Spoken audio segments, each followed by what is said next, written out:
मनुष्य जीवन का चरम और परम एकमात्र उद्देश्य है मोक्ष, भगवत प्राप्ति या भगवत प्रेम प्राप्ति।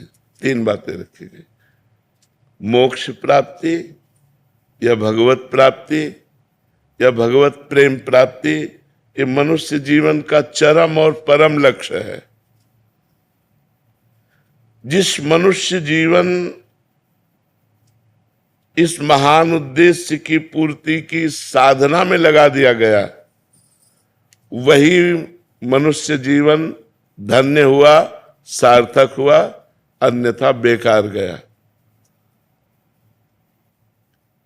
मनुष्य जीवन में जो भी आपके पास मिला हुआ है, प्रत्येक सामग्री, जैसे बुद्धि, मन, इंद्रियां, धन, परिवार, समय, विद्या, विवेक, ये सब केवल भगवत प्राप्ति के लिए मिला है।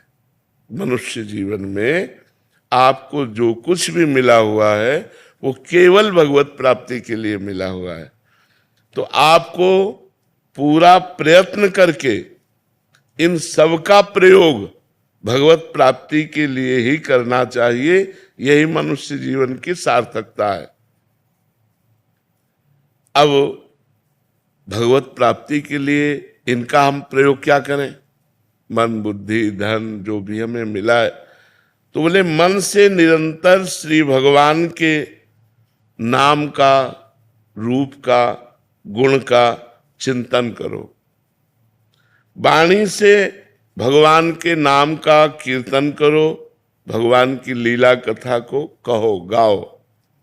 और शरीर से जितने भी कार्य होते हैं, जो भी कार्य होते हैं, वो सब भगवान की हम पूजा कर रहे हैं, ऐसी भावना से उस कर्म को भगवान को समर्पित कर दो।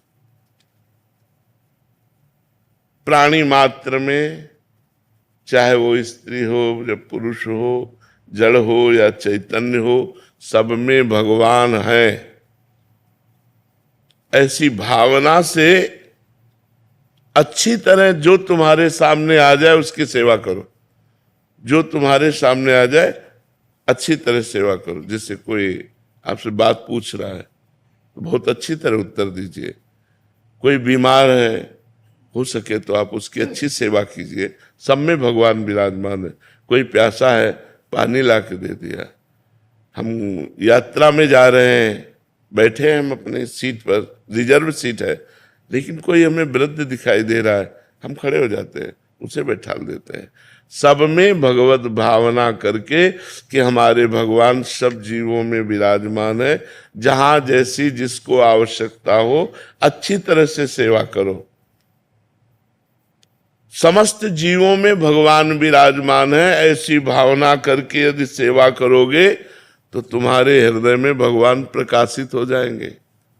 जब सबके हृदयों में भगवान देखा जाता है तो अपने हृदय में भगवान दिखाई देने लगते हैं।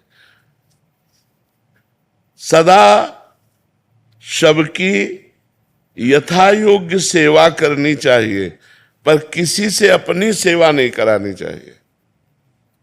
जब तक शरीर अपना काम करे तब तक अपनी किसी से सेवा नहीं करानी चाहिए।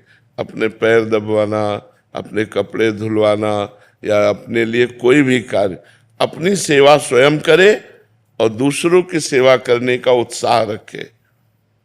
सदा सबकी यथा योग्य सेवा करनी चाहिए, अपनी सेवा नहीं करानी चाहिए। अगर भगवत प्राप्ति करना है तो मान देना चाहिए, दूसरों से मान लेना नहीं चाहिए। सत्कार करना चाहिए, दूसरे से सत्कार कराने की इच्छा नहीं रखनी चाहिए। अपने लिए जो कुछ प्राप्त हुआ है उसमें से दूसरों के लिए, जैसे अपने को 100 रुपया प्राप्त हुए, धर्म से प्राप्त हुए, तो हम 90 रुपया अपने परिवार और अपने लिए खर्च, 10 रुपया हम कहीं गौ सेवा, संत सेवा, बीमारों की किसी की सेवा में लगा दे। दूसरों को उदारता पूर्वक अपनी वस्तु का प्रयोग कराना चाहिए उदारता पूर्वक। अपने पास 4 रोटी है, 1 रोटी ली, चिड़िया, गाय, कुत्ता किसी को दे दिया, ये रोज का नियम रखना चाहिए। अपने पास जो कुछ है सब भगवान का है, ये जान करके भगवान ही मेरे सामने इस रूप में आए हैं और उनकी ही दी वस्तु उनको हम दे रहे हैं, इसमें मेरा कोई कहीं भी किंचन मात्र अभिमान जागृत नहीं होना चाहिए कि मैंने किसी को वस्तु दी। भगवान की दी हुई वस्तु भगवान को ही दे। तो दीयम वस्तु गोविंदम तो विमेव समर्पय। बहुत सुंदर बात है, अध्यात्म की है। अगर हम दूसरों का उपकार करते हैं, दूसरों को वस्तु देते हैं, दूसरों की सेवा करते हैं, तो हमें नम्रता बढ़नी चाहिए, अभिमान नहीं। नम्रता बढ़नी चाहिए, अभिमान नहीं। हमने उनको ये दिया, हमने वो सेवा की, हमने इतने बीमारों की सेवा, एक तरह का अहम पुष्ट हो जाता है इसमें भी। तो कह रहे अभिमान नहीं आना चाहिए, नम्रता आनी चाहिए और हर समय प्रसन्नता बढ़नी चाहिए कि हमारा जीवन भगवान की तरफ जा रहा है। किसी को कोई वस्तु देकर उसके बदले में लेने की कोई कामना नहीं होनी चाहिए, कुछ भी नहीं। आपकी वस्तु थी, आपको दे दिया हमें, हे भगवान तो दियम वस्तु गोविंदम तो विमेव समर्पय। कुछ बदले में लेने की चाह नहीं होनी चाहिए।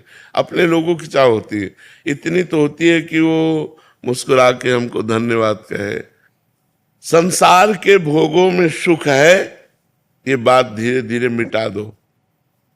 अगर भगवत प्रेम प्राप्त करना है, मोक्ष प्राप्त करना है या भगवत प्राप्ति करना है, ये धारणा जब तक नहीं मिटेगी तब तक संसार के भोग हमें आकर्षित करेंगे और वो क्रियाएं बनेंगी जिससे भगवत विमुक्ता रहेगी, न भगवत प्राप्ति होगी न मोक्ष।